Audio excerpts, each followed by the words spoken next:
Welcome to the Young Southeast Asian Leaders Initiative Town Hall. My name is Anita Wu, your moderator this afternoon. Today, we have the crème de la crème of ASEAN youth right here, gathered in Kuala Lumpur, Malaysia, in University Malaya's Tunku Chancellor Hall. Having produced 2 Malaysian prime ministers, this venue is no stranger to young leaders such as yourselves.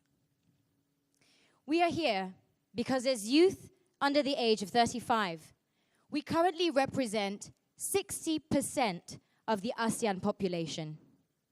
And being the single largest demographic in ASEAN, we not only have an impact on our respective nations, but also across the region. From a global perspective, although ASEAN covers just 3% of land area, ASEAN is a single identity would rank as the 7th largest economy in the world. However, each nation within ASEAN is in a different place in our journeys towards development. Each journey unique. Deep poverty persists in the region, but one of the leaders tackling this issue is Indonesia's Dr. Sri Mulyani Indrawati, who is currently Managing Director of World Bank Group. Similarly, although the record on upholding human rights and democratic governance within the region still leaves much to be desired, Daw Aung San Suu Kyi's heroic struggle and triumph proves that mountains can be moved with determination and tenacity. ASEAN young entrepreneurs don't have to look far to know that success is within their reach, as AirAsia's Tan Sri Tony Fernandez carved his success from within this very region. Moreover, with a thriving scene in Southeast Asia, creative scene, who knows, the next Jimmy Choo could be amongst us this very moment. As our region faces the challenges inherent in a rapidly developing nation and economy, where perspectives on education, business, environment must change with the times, we should use our ingenuity and entrepreneurial spirit to change how we plan to overcome these obstacles and emerge stronger than ever. Southeast Asia is one of the most diversity-rich regions, home to an array of cultures and histories. And as we know, it was once even home to President Obama. The future of ASEAN will lie in its ability to not only celebrate this diversity, but to harness it as a key building block for our success. Today, the President himself will be taking questions directly from those present here, as well as questions submitted by you through Facebook and Twitter from around the region. Without further ado, please join me in welcoming to stage the 44th President of the United States, President Barack Obama.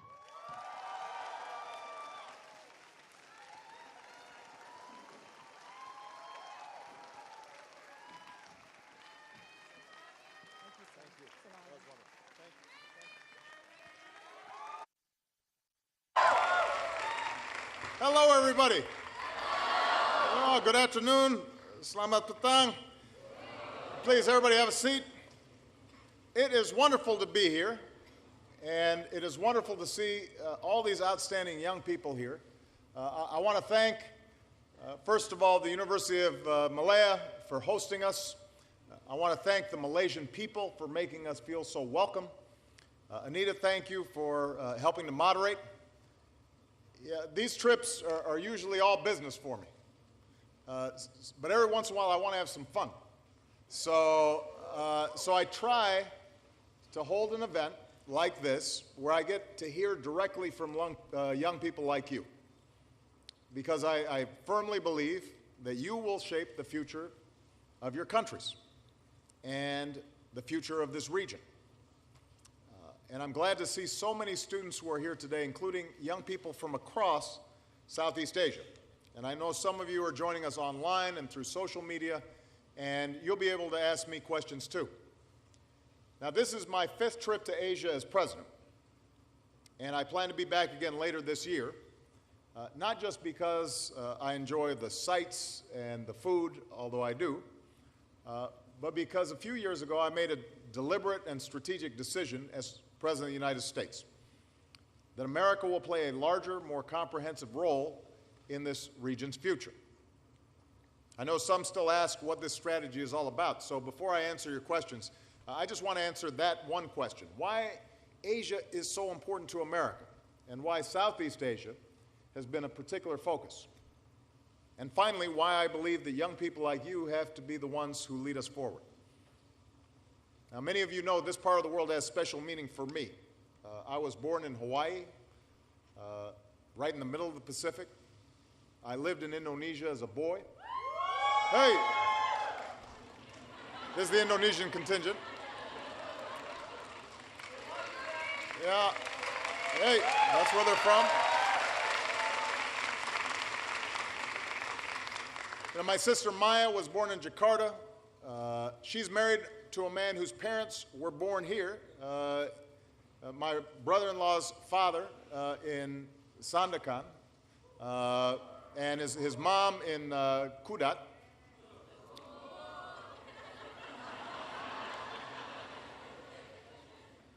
And my mother spent years working in the villages of Southeast Asia, helping women buy sewing machines or gaining an education so that they could better earn a living. And as I mentioned last night to His Majesty the King and the Prime Minister, I'm very grateful to the Islamic Arts Museum Malaysia for hosting an exhibit that showcased some of my mother's batik collection, because it meant a lot to her, and it's part of the connection that I felt and I continue to feel to this region. So the Asia Pacific, with its rich cultures and beautiful traditions and vibrant society, that's all part of who I am. It helped shape how I see the world. And it's also helped to shape my approach as president. And while our government, our financial centers, many of our traditions began along the Atlantic coast, America's always been a Pacific nation as well. Our biggest, most populous state is on the Pacific coast. And for generations, wave of immigrants from all across Asia, from different countries and races and religions, have come to America and contributed to our success. From our earliest years, when our first president, George Washington, sent a trade mission to China, through last year when the aircraft carrier that bears his name, the George Washington, helped with typhoon relief in the Philippines, America's always had a history with Asia, and we've got a future with Asia. This is the world's fastest growing region. Over the next 5 years, nearly half of all economic growth outside the United States is projected to come from right here in Asia. That means this region is vital to creating jobs and opportunity, not only for yourselves, but also for the American people. And any serious leader in America recognizes that fact. And because you're home to more than half of humanity, Asia will largely define the contours of the century ahead, whether it's going to be marked by conflict or cooperation, by human suffering or human progress. So this is why America's refocused our attention on the vast potential of the Asia-Pacific region. My country's come through a decade in which we fought 2 wars and an economic crisis that hurt us badly, along with countries all over the globe. But we've now ended the war in Iraq. Our war in Afghanistan will end this year. Our businesses are steadily creating new jobs, and we've begun addressing the challenges that have weighed down our economy for too long, reforming our healthcare and financial systems, raising standards in our schools, building a clean energy economy, cutting our fiscal deficits by more than half since I took office. So we've been busy at home. The crisis still confronts us in other parts of the world, from Middle East to Ukraine. But I want to be very clear. Let me be clear about this, because some people have wondered whether, because of what happens in Ukraine or what happens in the Middle East, whether this will sideline our strategy. It has not. We are focused, and we're going to follow through on our interest in promoting a strong U.S.-Asia relationship. America has responsibilities all around the world, and we're glad to embrace those responsibilities. And yes, sometimes we have a political system of our own, and it can be easy to lose sight of the long view. But we have been moving forward on our rebalance to this part of the world by opening ties of commerce and negotiating our most ambitious trade agreement, by increasing our defense and educational exchange cooperation, and modernizing our alliances, by participating fully in regional institutions like the East Asia Summit, building deeper partnerships with emerging powers like Indonesia and Vietnam, and increasingly we're building these partnerships throughout Southeast Asia. Since President Johnson's visit here to Malaysia in 1966, there's perhaps no region on earth that has changed so dramatically. Old dictatorships have crumbled. New voices have emerged.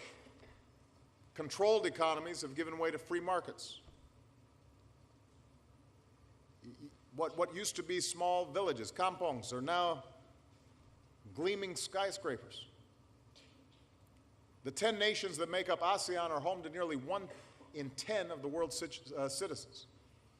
And when you put those countries together, you're the 7th largest economy in the world, the 4th largest market for American exports, the #1 destination for American investment in Asia. And I'm proud to be the first American president to meet regularly with all 10 ASEAN leaders, and I intend to do it every year that I remain president.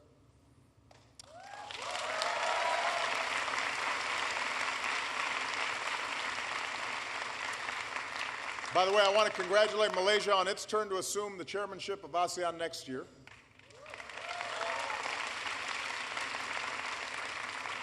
You know, Malaysia plays a central role in this region that will only keep growing over time, with an ability to promote economic growth and opportunity and be an anchor of stability and maritime security. Now, one of the things that makes this region so interesting is its diversity.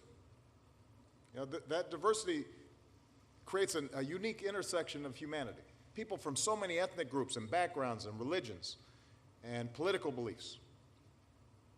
It gives Malaysia, as one primary example, the chance to prove, as America constantly tries to prove, that nations are stronger and more successful when they work to uphold the civil rights and political rights and human rights of all their citizens.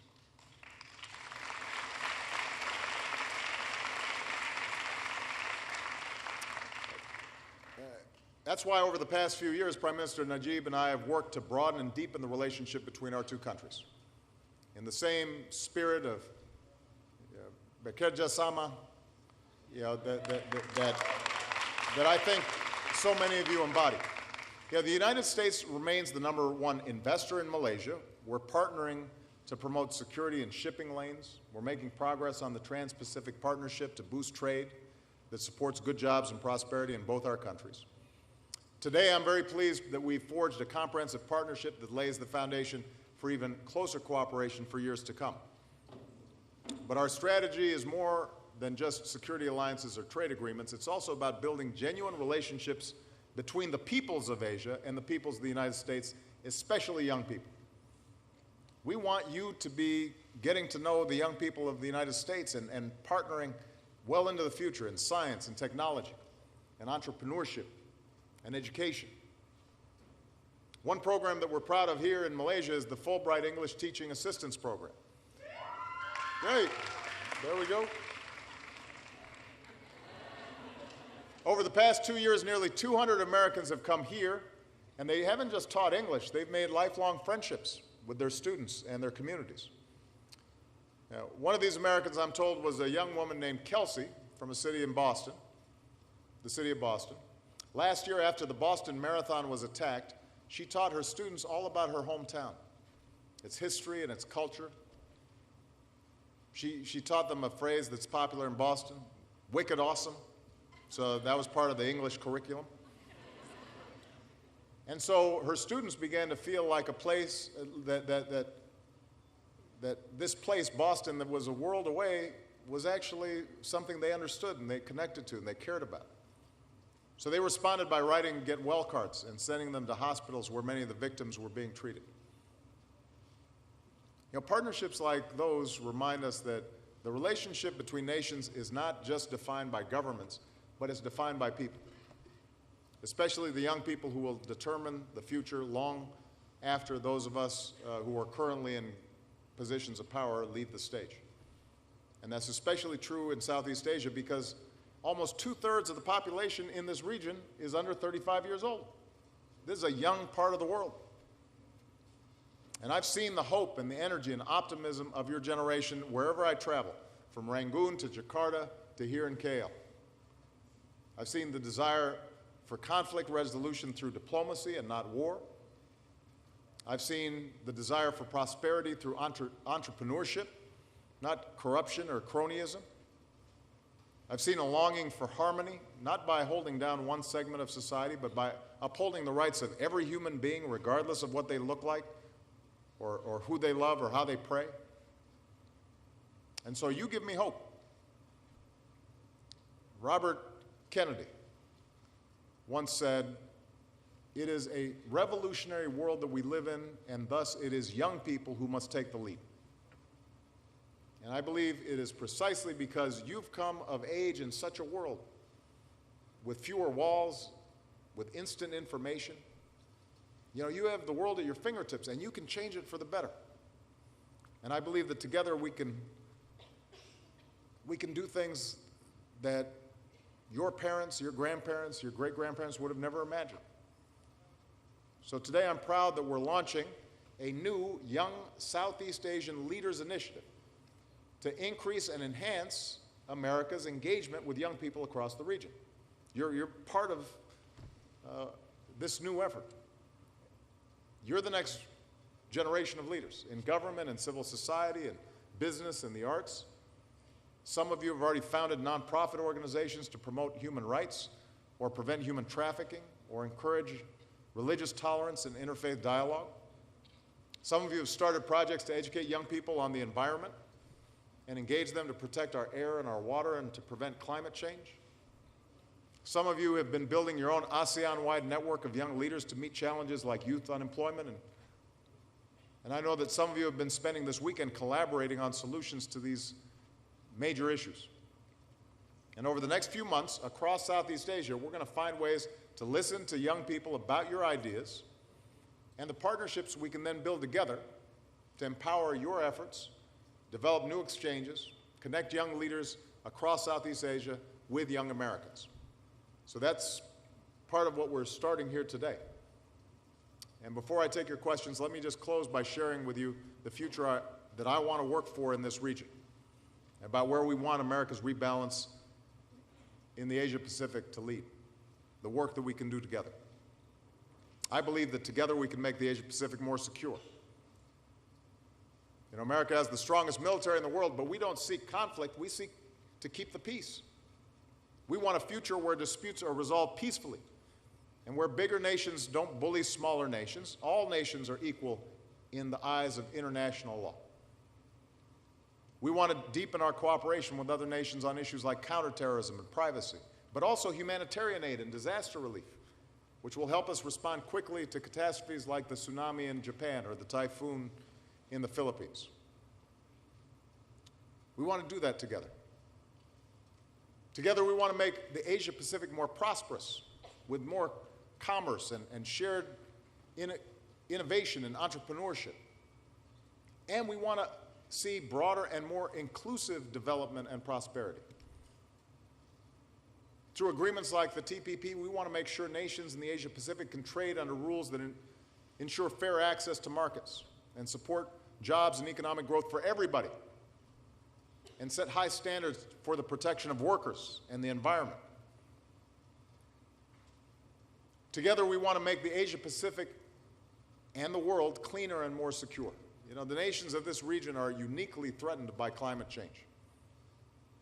No nation is immune to dangerous and disruptive weather patterns, so every nation is going to have to do its part. The United States is ready to do ours. Last year, I introduced America's first ever climate action plan to use more clean energy and less dirty energy and cut the dangerous carbon pollution that contributes to climate change. So we want to cooperate with countries in Southeast Asia to do the same, to combat the destruction of our forests. We can't condemn future generations to a planet that is beyond fixing. We can only do that together. Together we can make this world more just. You know, America is the world's oldest constitutional democracy. That means we're going to stand up for democracy. It's a part of who we are.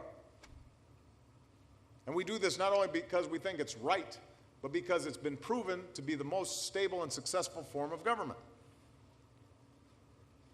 In recent decades, many Asian nations have shown that different nations can realize the promise of self-government in their own way. They have their own path. But we must recognize that democracies don't stop just with elections. They also depend on strong institutions and a vibrant civil society, an open political space, and tolerance of people who are different than you. We have to create an environment where the rights of every citizen, regardless of race or gender or religion or sexual orientation, are not only protected but respected. So we want a future where nations that are pursuing reform, like Myanmar, like Burma, consolidate their own democracy and allow for people of different faiths and ethnicities to live together in peace. We want to see open space for civil society in all our countries so that citizens can hold their governments accountable and improve their own communities. We want to work together to ensure that we're drawing on the potential of all our people, and that means ensuring women have full and equal access to opportunity, just like men.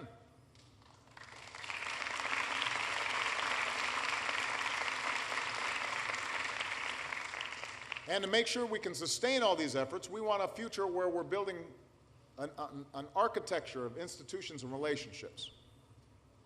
For America, that always begins with our alliances, which serve as the cornerstone of our approach to the world. But we also want to work with organizations like ASEAN and in forums like APEC and the East Asia Summit to resolve disputes and forge new partnerships.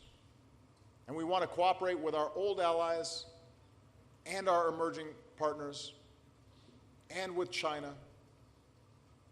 We want to see a peaceful rise for China because we think it can and should contribute to the stability and prosperity that we all seek. So that's the shared future I want to see in the Asia Pacific. Now, America cannot impose that future. It's one that we need to build together in partnership with all the nations and peoples of the region, especially young people. That vision is within our reach if we're willing to work for it. You know, this world has its share of threats and challenges, and that's usually what makes the news. We know that progress can always be reversed, and that positive change is achieved not through passion alone, but through patient and persistent effort. But we've seen things change for the better in this region and around the world because of the effort of ordinary people together, working together. It's possible. We've seen it in the opportunity and progress that's been unleashed in this amazing part of the world. So I've only been in Malaysia for a day, but I've already picked up a new phrase. Malaysia boleh.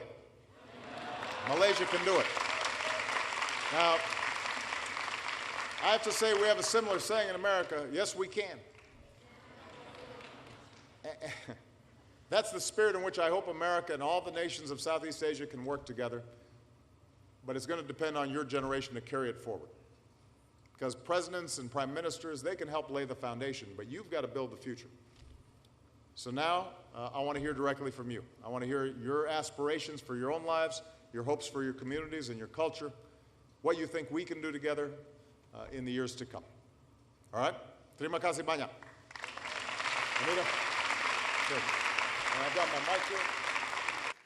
Thank you very much, Mr. President. If you may. Well, I'm going to take the first question, and then I think Anita's going to take a question from social media. Oh, this is tough because we have so many outstanding young people. I'll call on this young lady right here, right in the front. Tell me your name. If you're going to school, tell me what level you're at, what year you are in school, and where you're from. Hi, Mr. President. My name is Sukim. I'm from Cambodia, and I went to Institute of Foreign Languages, the Royal University of Phnom Penh. And I've got a very simple question for you. What was your dream when you were in your 20s? And did you achieve it? And if so, how did you achieve it? Well, it's a short question, but it's not a simple one. You know, when I was in high school, so for those of you who don't, are studying under a different system, when I was 15, 16, 17, before I went to the university, I wasn't always the best student. Sometimes I was enjoying life too much. Don't clap. There you are. There. This guy's the same way. No. Part of it I was rebelling. It was, which is natural for young people that age. I didn't know my father, and so my family life was complicated. So I didn't always focus on my studies. And that probably carried over into the first 2 years of university, but around the age of 20, I began to realize that that I could have an impact on the world if I applied myself more. I became interested in social policy and government, and I decided that I wanted to work in the nonprofit sector for people who were disadvantaged in the United States. And so I was able to do that for 3 years after I graduated from college. That's how I moved to the city of Chicago. I was hired by a group of churches to work in poor areas to help people get jobs and help improve housing and give young people more opportunity. And that was a great experience for me, and then it led me to go to law school and to practice civil rights law, and then ultimately to run for elected office. And when I think back to my journey, my path, I think the most important thing for me, and maybe the most important thing for all the young people here, is to realize that you really can have an impact on the world. You can achieve your dreams, but in order to do so, you have to focus not so much on a title or how much money you're going to make. You have to focus more on what kind of influence and impact are you going to have on other people's lives. What good can you do in the world? Now, that may involve starting a business, but if you want to start a business, you should be really excited about the product or the service that you're making. It shouldn't just be how much money I can make, because the business people that I meet who do amazing things, like Bill Gates, who started Microsoft, they're usually people who are really interested in what they do, and they really think that it can make a difference in people's lives. If you want to go into government, you shouldn't just want to be a particular government official. You should want to go into government because you think it can help educate some children, or it can help provide jobs for people who need work. So I think the most important thing for me was when I started thinking more about other people and how I could have an impact in my larger society and community, and wasn't just thinking about myself. That's when I think your dreams can really take off. Because if you're only thinking about you, then your world is small. If you're thinking about others, then your world gets bigger. Okay? Good. Thank you. Thank you, Mr. President. We now have a question from the social media, which we've been collecting over the week. Okay. The question comes from our friend Saw Tet Aungkant from Burma, or Myanmar. And he asks, Mr. President, what would be your own keywords or encouragement for each of us, leaders of our next generation, while we are cooperating with numerous diversities, such as different races, languages, beliefs, and cultures, not only in Myanmar, but also across ASEAN. Good. Thank you. Well, it's a great question. If you look at the biggest source of conflict and war and hardship around the world, one of the most, if not the most important reasons is people treating those who are not like them differently, right? So in Myanmar right now, they're going through a transition after decades of repressive government. They're trying to open things up and make the country more democratic, and that's a very courageous process that they're going through. But the danger, now that they're democratizing, is that there are different ethnic groups and different religions inside of Myanmar, and if people start organizing politically around their religious identity or around their ethnic identity as opposed to organizing around principles of justice and rule of law and democracy, then you can actually start seeing conflicts inside those countries that could move Myanmar in a very bad direction. In particular, you've got a Muslim minority inside of Myanmar right now that the broader population has historically looked down upon and whose rights are not fully being protected. Now, that's not unique to Myanmar, right? Here in Malaysia, this is a majority Muslim country. So then there are times where those who are non-Muslims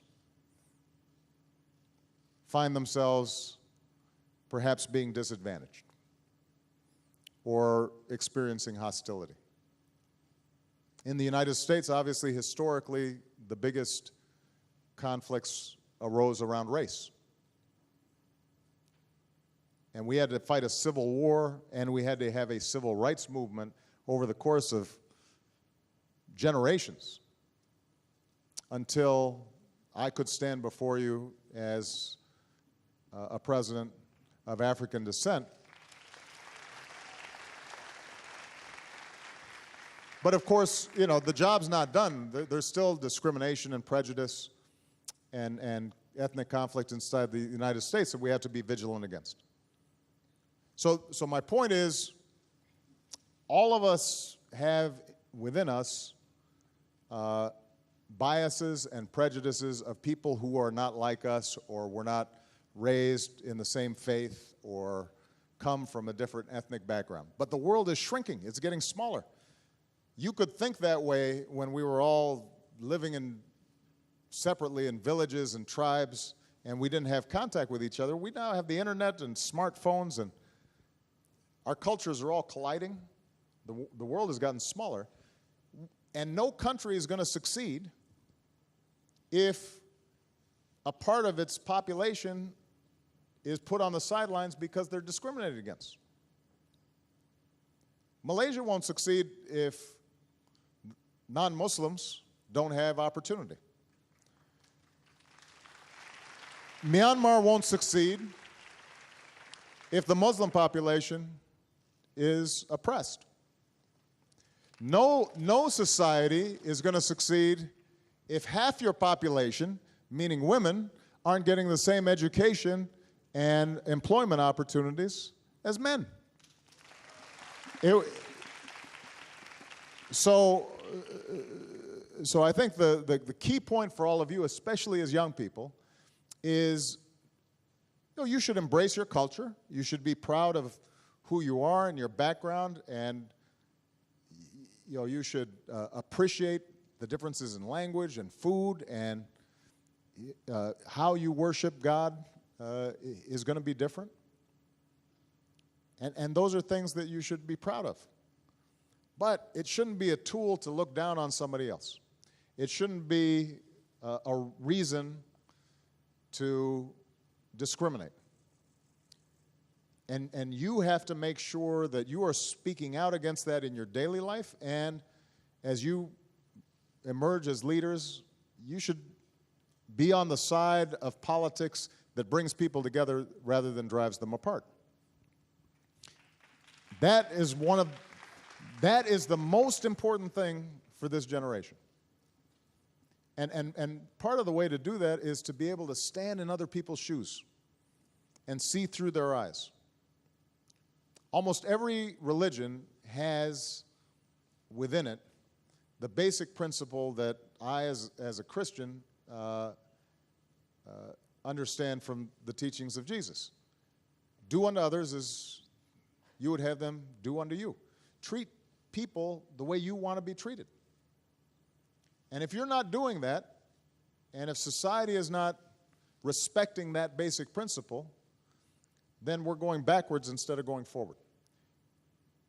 And this is true all around the world. And sometimes it's among groups that those of us on the outside, they look exactly the same.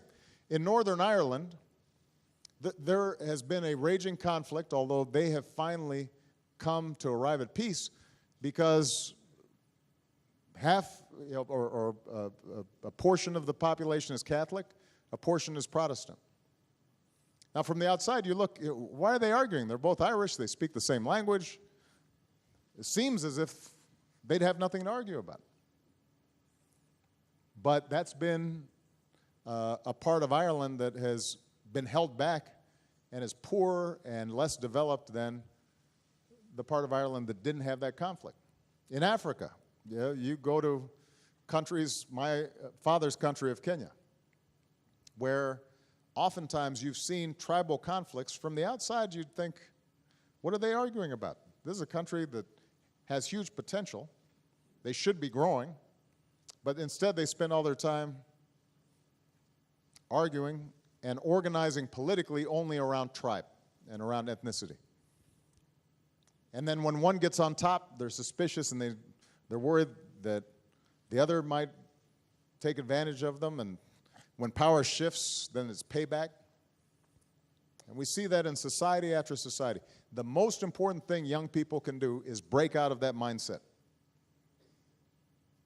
You know, when I was in Korea, I had a chance to, or in Tokyo rather, I had a chance to see an exhibit with an astronaut, a Japanese astronaut who was at the International Space Station, and it was looking at the entire globe, and they're tracking now changing weather patterns, in part because it gives us the ability to respond to disasters quicker. And when you see astronauts from Japan or from the United States or from Russia or others working together, and they're looking down at this planet from a distance, you realize we're all on this little rock in the middle of space. And the differences that seem so important to us from a distance dissolve into nothing. And so we have to have that same perspective, respecting everybody, treating everybody equally under the law. That has to be a principle that all of you uphold. All right? Good. Great question. Let me call on the, I'm going to go boy, girl, so that everybody gets a fair chance. Let's see. Hold on.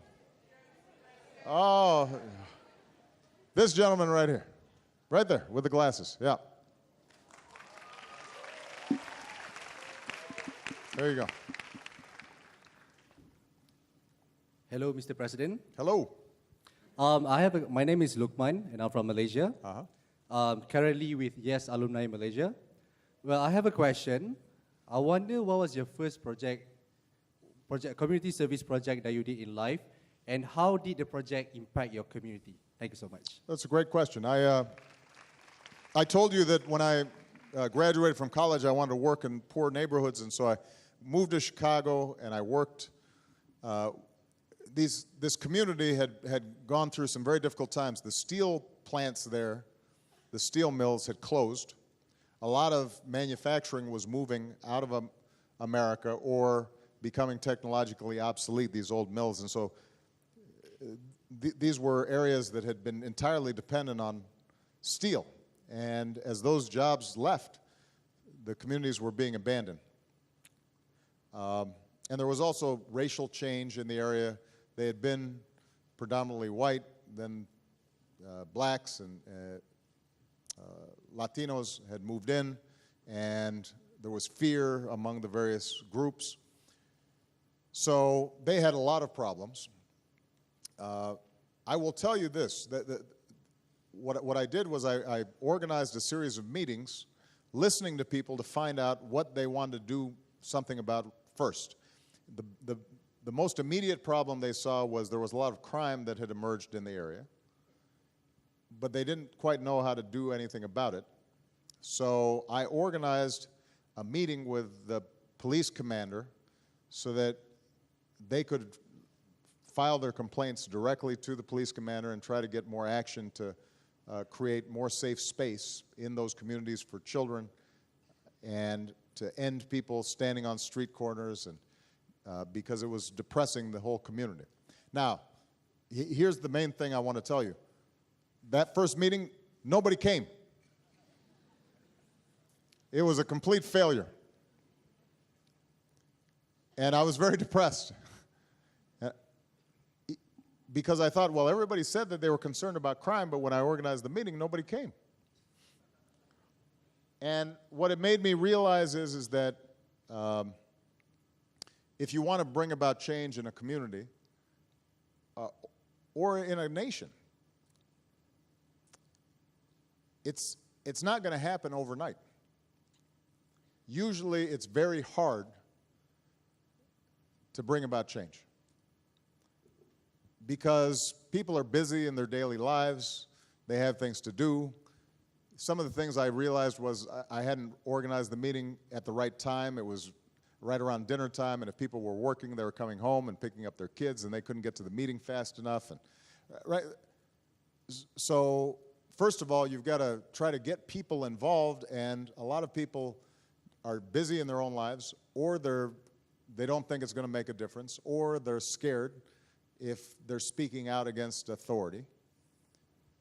And many of the problems that we're facing, like trying to create jobs or better opportunity, or dealing with poverty, or dealing with the environment, these are problems that have been going on for decades.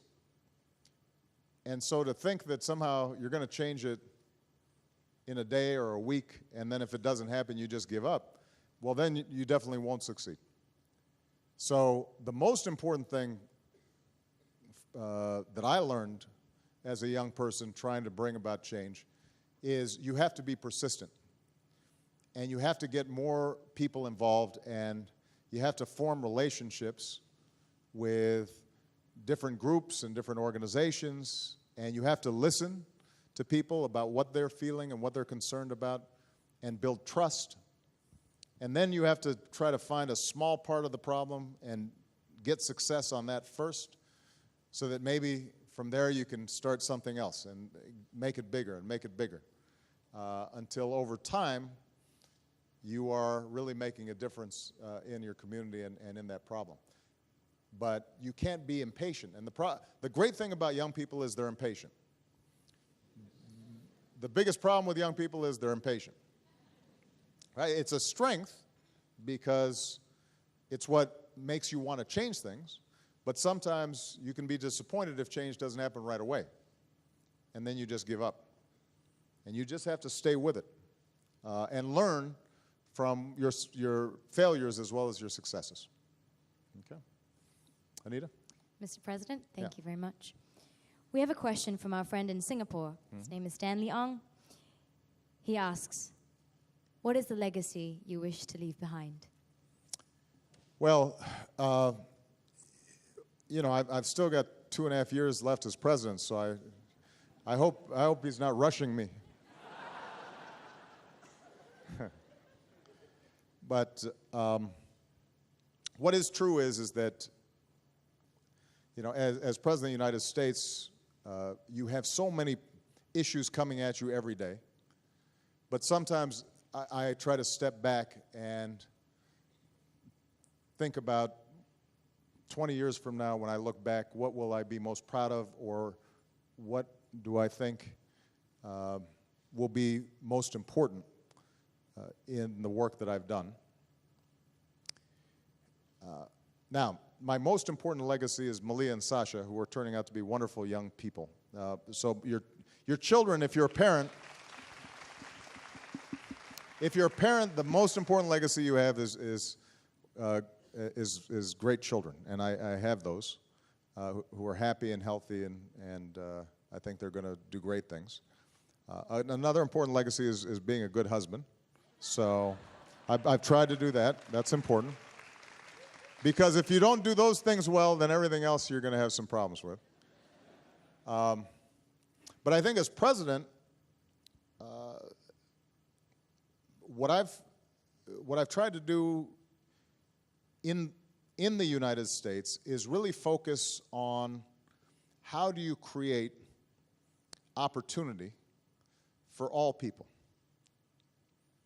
And when I first came into office, we were in a huge financial crisis that had hit the entire world, and it was the worst crisis that the United States had had since the 1930s.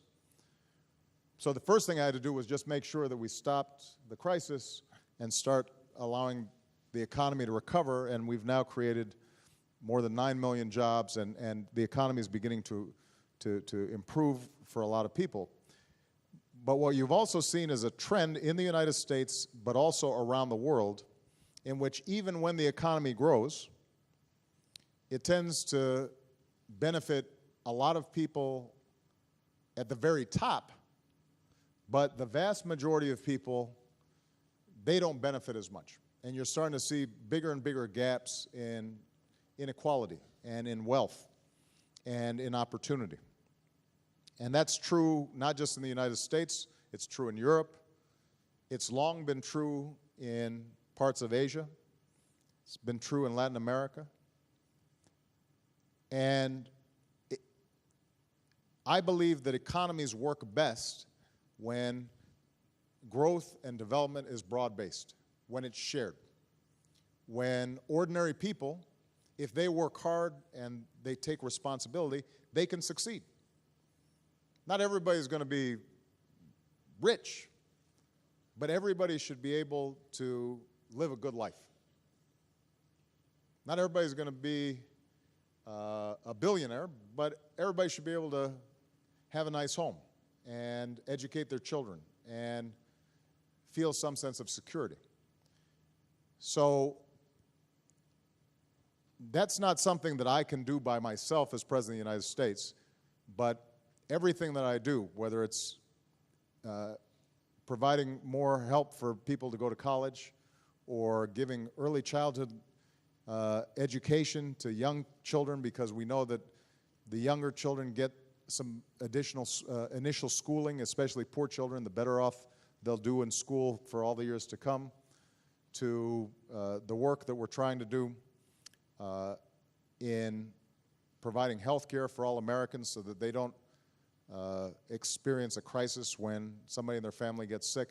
All of those efforts are with the objective of making sure that ordinary people, if they work hard and they act responsibly, they can succeed.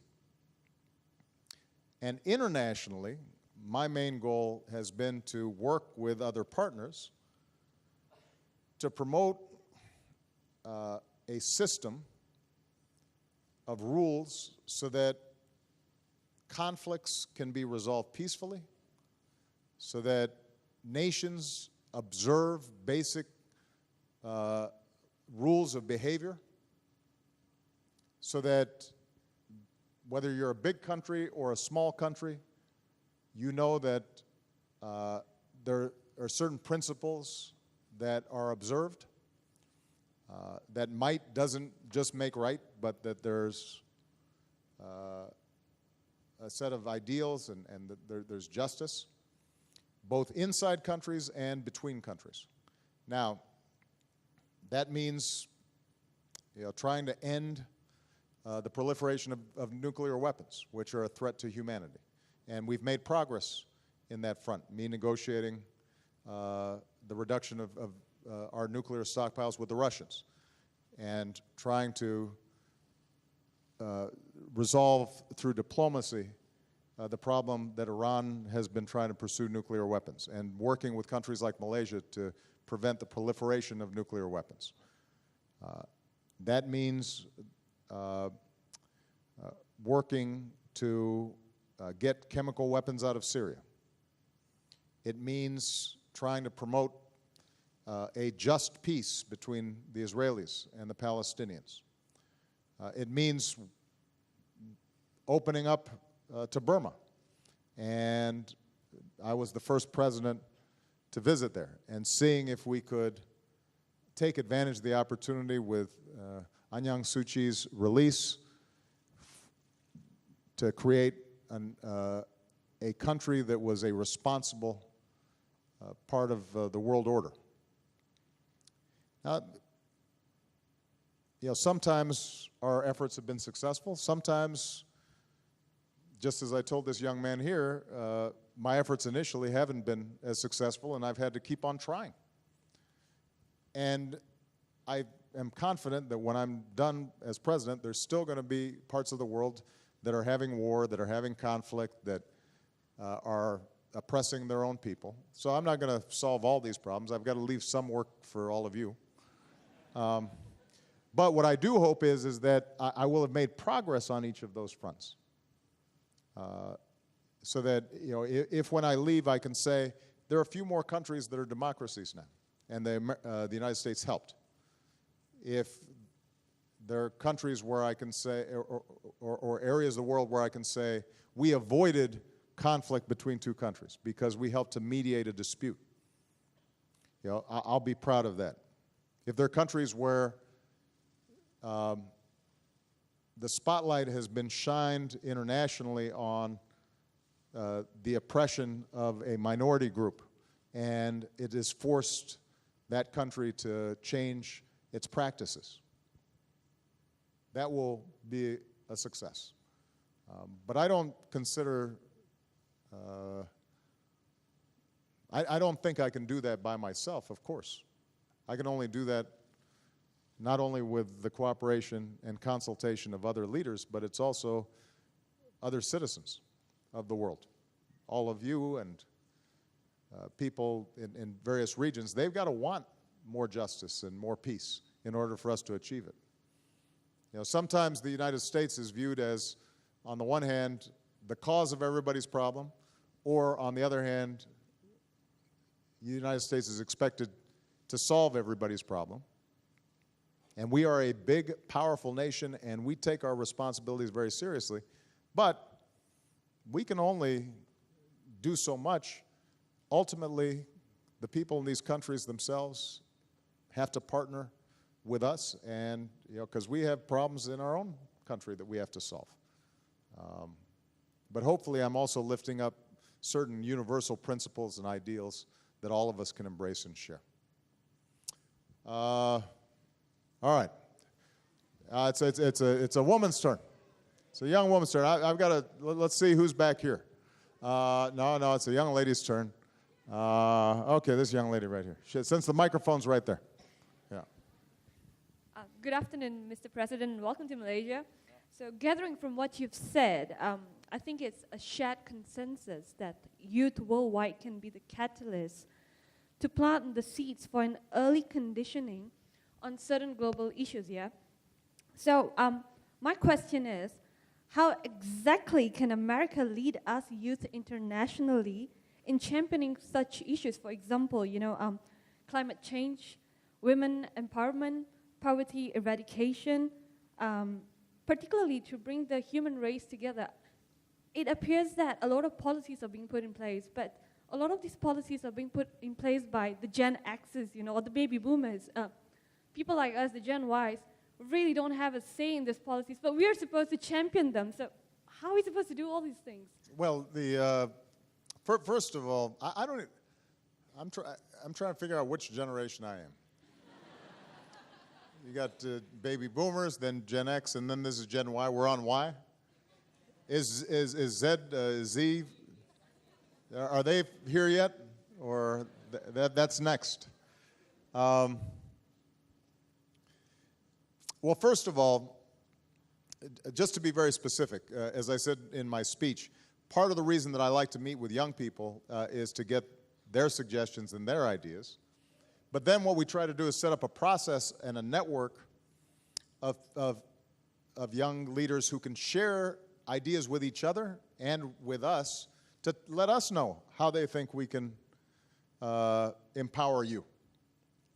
So coming out of this meeting, there will be mechanisms through social media and in our embassies in each of the 10 ASEAN countries where we're going to be bringing together youth leaders to talk to each other about their plans, what their priorities are, how they think the United States can be most helpful, and we're going to take your suggestions. And let's take the example of something like climate change. The voice of young people on this issue is so important because you are the ones who are going to have to deal with the consequences of this most significantly. You know, I rode with Prime Minister Najib from our press conference to the new Magic Center that's been set up here, an entrepreneurial center that came out of our Global Entrepreneur Summit that was hosted here in Malaysia. And on the ride over, it hadn't started raining yet, but you could tell it was going to be raining soon. And he said that here in Malaysia, you've already seen a change in weather patterns. It used to be that the dry season, the rainy season was very clear. Now, it all just kind of is blurring together. Now, not all of that can be directly attributed precisely to climate change, but when you look at what's been happening all across the country, or all around the world, there's no doubt that weather patterns are changing. It is getting warmer. That is going to have impacts in terms of more flooding, more drought, displacement, could affect food supplies, could affect the incidence of diseases. Coastal communities could be severely affected. And what happens when humans are placed under stress is the likelihood of conflict increases. There's a theory that one of the things that happened in Syria to trigger the protests that resulted in the terrible, violent efforts to suppress them by President Assad was repeated drought in Syria that drove people off their lands. They could no longer afford to make the traditional living that they had made. Now, whether that's true or not, we don't know precisely, but what we do know is that you see in communities that are under severe weather pressure, drought, famine, food prices increasing, they're more likely to be in conflict. And you're going to have to deal with this unless we do something about it. So the question is, well, what can we do? Every country should be coming up with a climate action plan to try to reduce its carbon emissions. In Southeast Asia, one of the most important issues is deforestation. In Indonesia, in Malaysia, what you've seen is huge portions of tropical forests that actually use carbon and so reduce the effects of climate change, reduce carbon being released into the atmosphere and warming the planet. They're just being shredded because of primarily the palm oil industry. And there are large business interests behind that industry. Now, the question is, are we going to, in each of those countries, say, how can we help preserve these forests whilst using a different approach to economic development that does less to damage the atmosphere? And that means engaging then with the various stakeholders. You've got to talk to the businesses involved. You've got to talk to the government, the communities who may be getting jobs, because their first priority is feeding themselves. So if you just say, we've got to stop cutting down the forest, but you don't have an alternative opportunity for people, then they may just ignore you. So there are going to be all kinds of pieces just to that one part of the problem. And each country may have a different element to it. The point, though, is that you have to be part of the solution, not part of the problem. You have to say, this is important. You don't have to be a climate science expert, but you can educate yourselves on the issue. You can discuss it with your peer groups. You can organize young people to interact with international organizations that are already dealing with this issue. You can help to publicize it. You can educate your parents, friends, co-workers, and through that process, you can potentially change policy. So, it will take years. It will not happen next week, but our hope is that through this network that we're going to be developing, that we can be a partner with you in that process. All right? So, I just want to check how much time do we have here? Who's in charge? We've got time, Mr. Anina, President. we got how much time? A couple more questions. A couple more questions. All right, because I just want to make sure that I'm being fair here. All right, it's a guy's turn.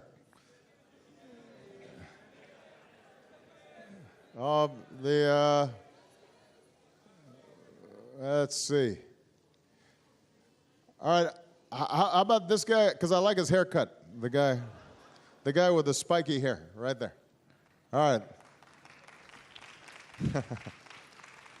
Yes. Selamat sejahtera, Mr. President. My name is Chong Yap. I'm an event organizer and the curator of TEDx Youth at KL. In your opinion, what are the top 3 advice to fellow Malaysians and government to become a developed country in 6 years' time? As this is one of our country's visions, and I think it's important for fellow Malaysians to contribute together in order to achieve that. Thank you. Well, I had an extensive conversation with Prime Minister Najib about his development strategy. First of all, Malaysia is now a middle-income country. It's done much better than many other countries in per capita income and growth over the last 2 decades. And there's been some wise leadership that has helped to promote Malaysian exports and helped to train its people. You've got high literacy rates, which is critically important. Investing in people is the single most important thing in a knowledge economy. Right? Traditionally, wealth was defined by land and natural resources. Today, all the most important resources between our ears. And Malaysia has made a good investment in young people. So that continues to be, I think, the most important strategy for growth in the 21st century. And in the United States, my main focus is improving our education system and lifelong learning. Because part of what's changed in the economy, in the 20th century, you got a job at a company, you might stay there for 30 years. Things didn't change that much. Now, you may be at one company and that company may be absorbed and you might have to retrain for a new job because the thing that you were doing before has been made obsolete because of technology. So we have to keep on investing in not only elementary school and secondary school and even universities, but in the United States, for example, we have a system of community colleges and job training where somebody who's in their 30s or even 40s or 50s can go back, get retrained, get more skills, adapt to a new industry, and then be a productive citizen. That's a critical investment that needs to be made. The second thing that I know Prime Minister Najib is focused on, and this applies throughout the region, is if you want to move to the next level of development, then you have to open up an economy to innovation and entrepreneurship. The initial push for growth in Southeast Asia initially started with exporting raw materials and then shifted to manufacturing and light assembly and being part of the global supply chain. And that's all a very important ladder into development. But now, a lot of wealth is being created by new products and new ideas. And at least in the United States, for example, we don't want to just assemble the latest smartphone. We want to invent the latest smartphone. We want to invent the apps and the content for those smartphones. And then, we have an asset that whoever's manufacturing it, some of the value is still flowing to us. Well, what that requires then is changes in the economy to make it more open, to make it more entrepreneurial. Some of the old systems have to be broken down. Now, different countries in ASEAN and different countries around the world are at different stages of development. In some countries, the most important thing for development is just basic rule of law. And something that I said earlier, which is making sure that the law applies to everybody in the same way.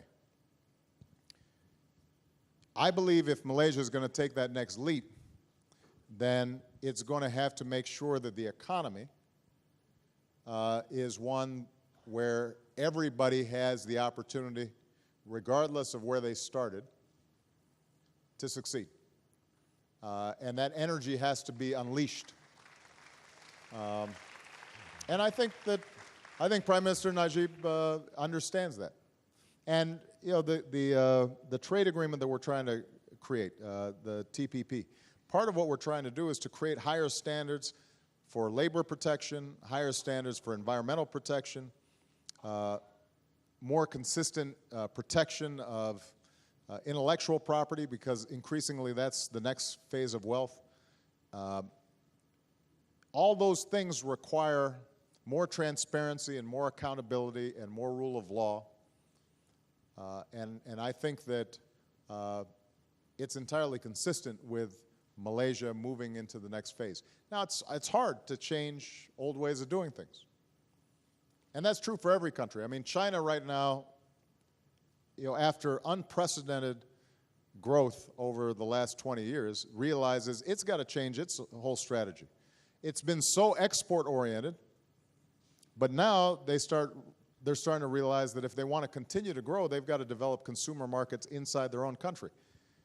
And what that means is that they've got to give workers more ability to spend on consumer goods, and that they have to have a social safety net so that workers aren't just saving all the time, because if they get sick, they don't have any social insurance programs, and they don't have any retirement programs. And so they're starting to make these shifts, but these are hard shifts. Even in a country that's controlled by the Central Party, that's not democratic, it's still hard because certain people have gotten accustomed to and done very well with an export-driven strategy. So when you shift, there's going to be somebody who resists. And that's true in every country. It's true in the United States. We've got to change how we do things. And when you try to change, somebody somewhere is benefiting from the status quo. Malaysia is no different. But I'm confident that you can make it happen. All right, I'll take two more questions. And it's a young lady's turn. So guys, you can all put down your hands. Let's see. This young lady with the yellow, Good morning. My name is Rida from Indonesia. apa kabar? Baik-baik saja. Baik. Well, okay. I have a very short question. What does happiness mean to you? What does happiness mean to me? Wow, well, you guys, that's a big philosophical question.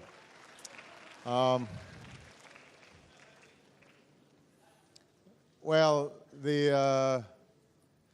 I mentioned earlier my family, and it really is true that the older I get, the more, when I think about when I'm on my deathbed, I mean, I don't think about this all the time. I don't want you to think. I'm still fairly young. But when I think at the end of my life and I'm looking back, what will have been most important to me, I think it's the time I will have spent with the people I love. And so that makes me happy. But I also think that as I get older, what's most important to me is feeling as if I've been true to my beliefs and that I've lived with some integrity. Now, that doesn't always make you happy in the sense of you're laughing or,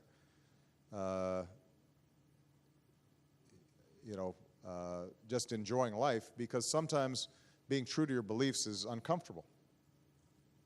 Sometimes doing things that you think is right may put you in some conflict with somebody. Sometimes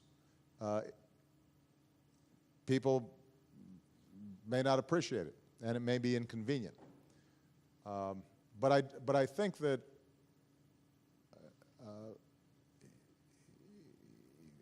part of being satisfied, at least with life, as you get older, is feeling as if you know that every day you wake up and there's certain things you believe in, for example, respecting other people or showing kindness to others, or trying to promote justice, or whatever it is that you think is best in you, and that at the end of each day you can say, okay, you know what, I was consistent with what I say I'm about, what I say I believe in, the image I have of myself. And when I'm uncomfortable is when I think, I didn't do my best today. Maybe I didn't speak out when I should have spoken out. Maybe I didn't work as hard on this issue as I should have worked. Then, I'm tossing and turning, and I don't feel good. And I think that having that kind of integrity is important. Where you can look at yourself in the mirror and you can say, okay, I am who I want, who I say I want to be. And nobody's perfect, and everybody's going to make mistakes, but I think if you feel as if you're always striving towards your ideals, then you'll feel okay at the end. All right? Okay. Last question, and it's let's see. No, it's a guy's question. Women, put down your hands.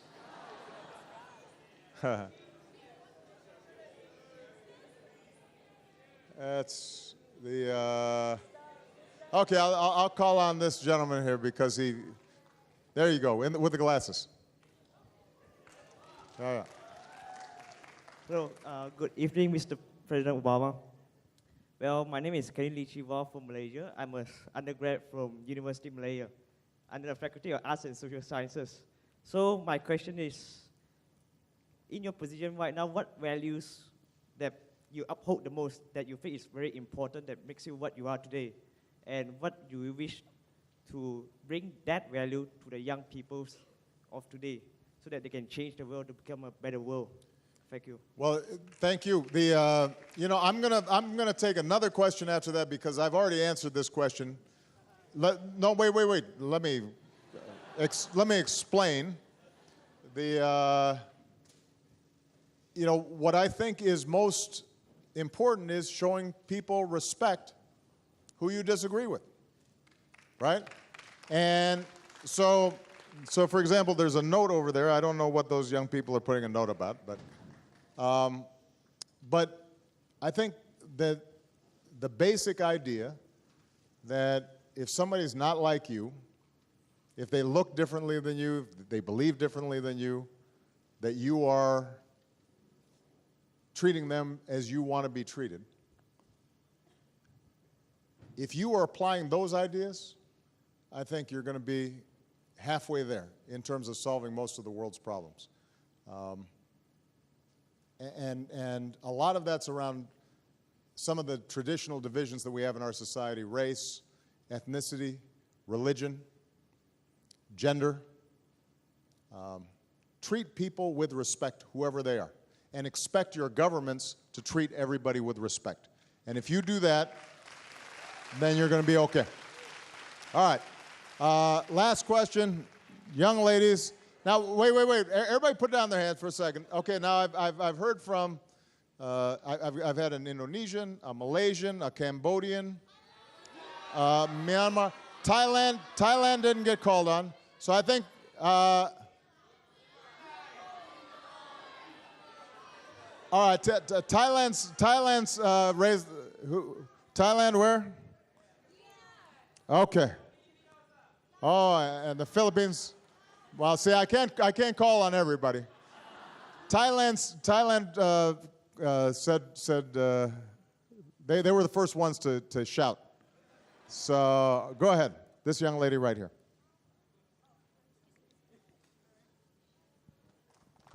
Sawadee ka. Hi, Mr. President. Very short question. What are the things that you regret nowadays, like you should have done in the past? What are the things that I regret? Oh, the list is so long. I regret calling on you because now I'm going to be telling everybody my business. No, I'm just joking about that.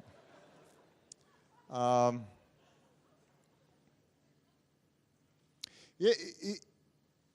now 52,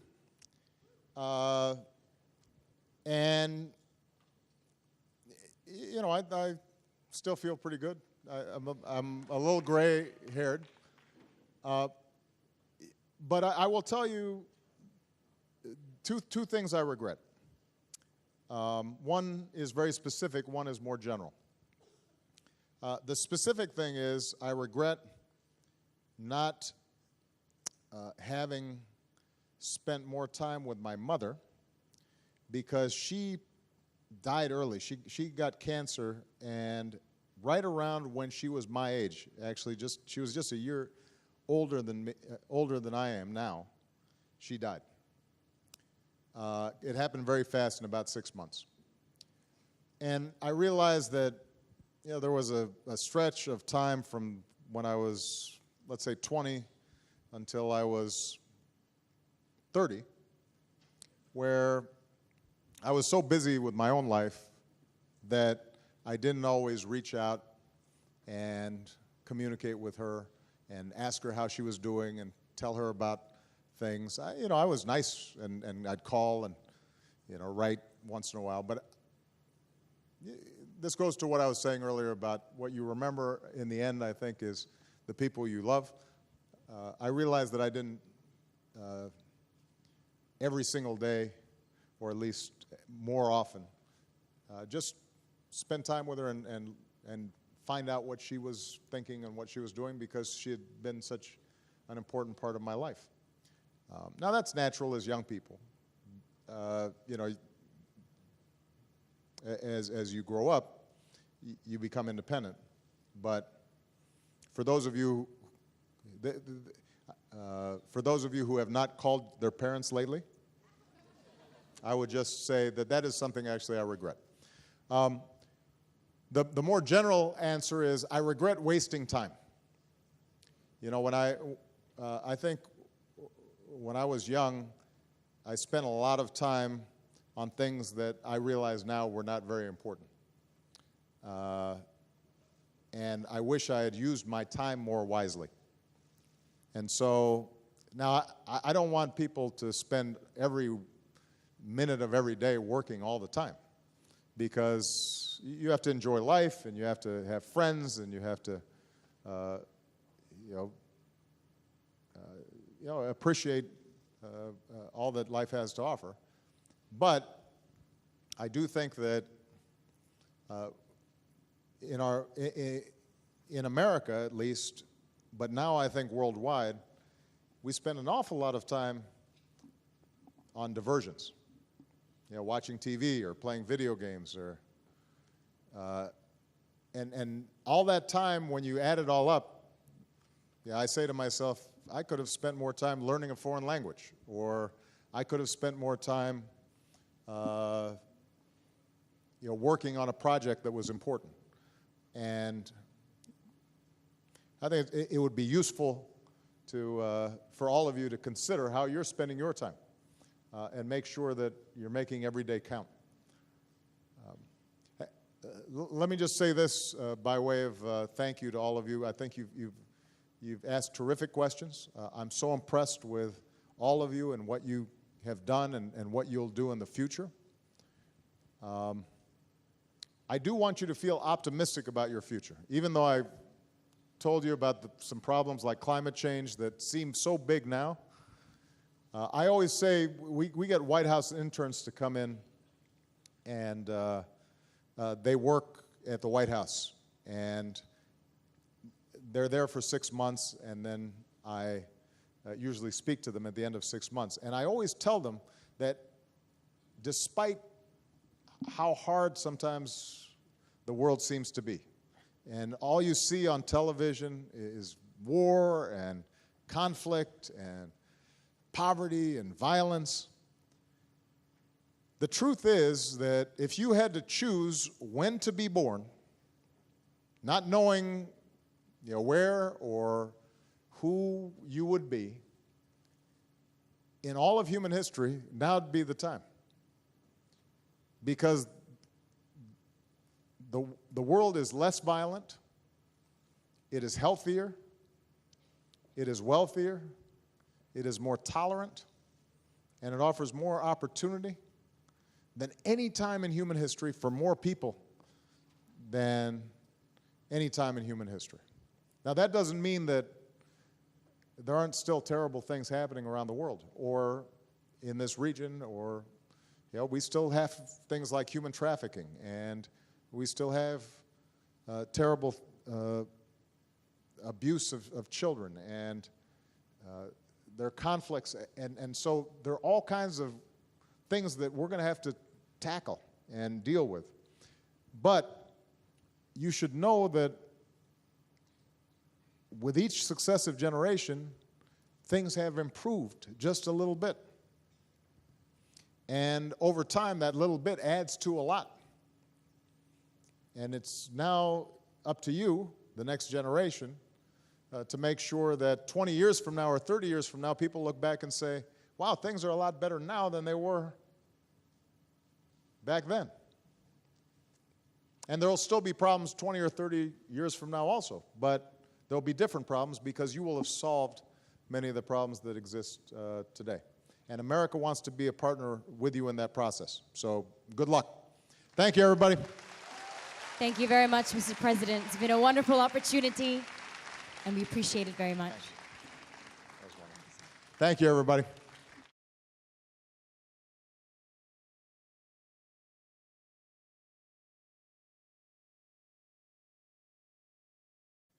Daw Aung San Suu Kyi's heroic struggle and triumph proves that mountains can be moved with determination and tenacity. ASEAN young entrepreneurs don't have to look far to know that success is within their reach, as AirAsia's Tan Sri Tony Fernandez carved his success from within this very region. Moreover, with a thriving scene in Southeast Asia, creative scene, who knows, the next Jimmy Choo could be amongst us this very moment. As our region faces the challenges inherent in a rapidly developing nation and economy, where perspectives on education, business, environment must change with the times, we should use our ingenuity and entrepreneurial spirit to change how we plan to overcome these obstacles and emerge stronger than ever. Southeast Asia is one of the most diversity-rich regions, home to an array of cultures and histories. And as we know, it was once even home to President Obama. The future of ASEAN will lie in its ability to not only celebrate this diversity, but to harness it as a key building block for our success. Today, the President himself will be taking questions directly from those present here, as well as questions submitted by you through Facebook and Twitter from around the region. Without further ado, please. I enjoy the sights and the food, although I do, but because a few years ago I made a deliberate and strategic decision as President of the United States that America will play a larger, more comprehensive role in this region's future. I know some still ask what this strategy is all about, so before I answer your questions, I just want to answer that one question. Why Asia is so important to America, and why Southeast Asia has been a particular focus. And finally, why I believe that young people like you have to be the ones who lead us forward. Now, many of you know this part of the world has special meaning for me. I was born in Hawaii, right in the middle of the Pacific. I lived in Indonesia as a boy. Hey! This is the Indonesian contingent. Yeah. Hey, that's where they're from. You know, my sister Maya was born in Jakarta. She's married to a man whose parents were born here. My brother-in-law's father in Sandakan, and his mom in Kudat.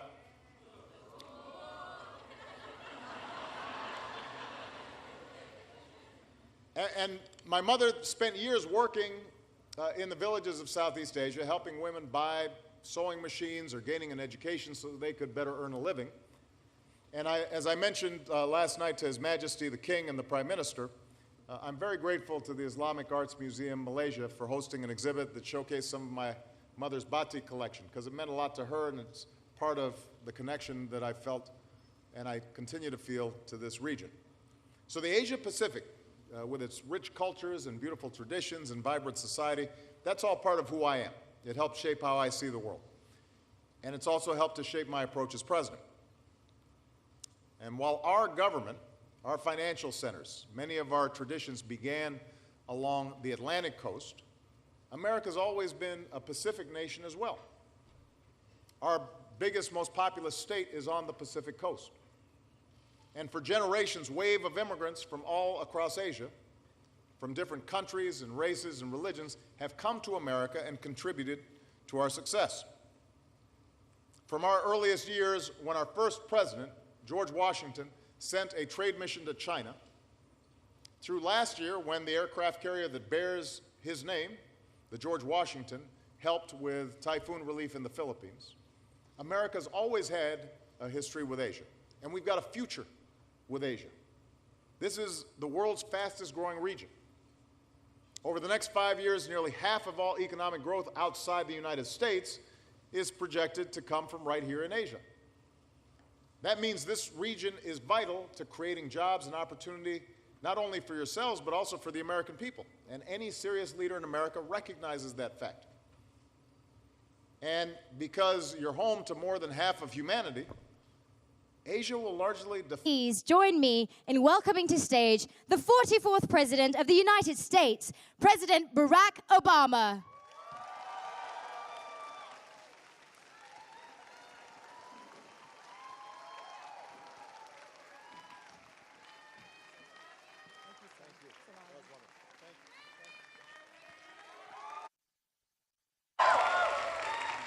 Hello, everybody. Oh, good afternoon. Selamat datang. Please, everybody have a seat. It is wonderful to be here. And it is wonderful to see all these outstanding young people here. I want to thank, first of all, the University of Malaya for hosting us. I want to thank the Malaysian people for making us feel so welcome. Anita, thank you for helping to moderate. Yeah, these trips are usually all business for me. But every once in a while I want to have some fun. So I try to hold an event like this where I get to hear directly from young people like you. Because I firmly believe that you will shape the future of your countries and the future of this region. And I'm glad to see so many students who are here today, including young people from across Southeast Asia. And I know some of you are joining us online and through social media, and you'll be able to ask me questions too. Now, this is my 5th trip to Asia as president, and I plan to be back again later this year, not just because... Welcome to the Young Southeast Asian Leaders Initiative Town Hall. My name is Anita Wu, your moderator this afternoon. Today, we have the crème de la crème of ASEAN youth right here, gathered in Kuala Lumpur, Malaysia, in University of Malaya's Tunku Chancellor Hall. Having produced 2 Malaysian prime ministers, this venue is no stranger to young leaders such as yourselves. We are here because as youth under the age of 35, we currently represent 60% of the ASEAN population. And being the single largest demographic in ASEAN, we not only have an impact on our respective nations, but also across the region. From a global perspective, although ASEAN covers just 3% of land area, ASEAN is as a single identity would rank as the 7th largest economy in the world.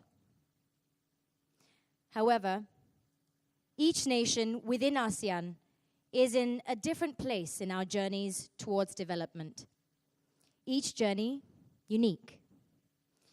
Deep poverty persists in the region, but one of the leaders tackling this issue is Indonesia's Dr. Sri Mulyani Indrawati, who is currently Managing Director of World Bank Group. Similarly, although the record on upholding human rights and democratic governance within the region still leaves much to be desired,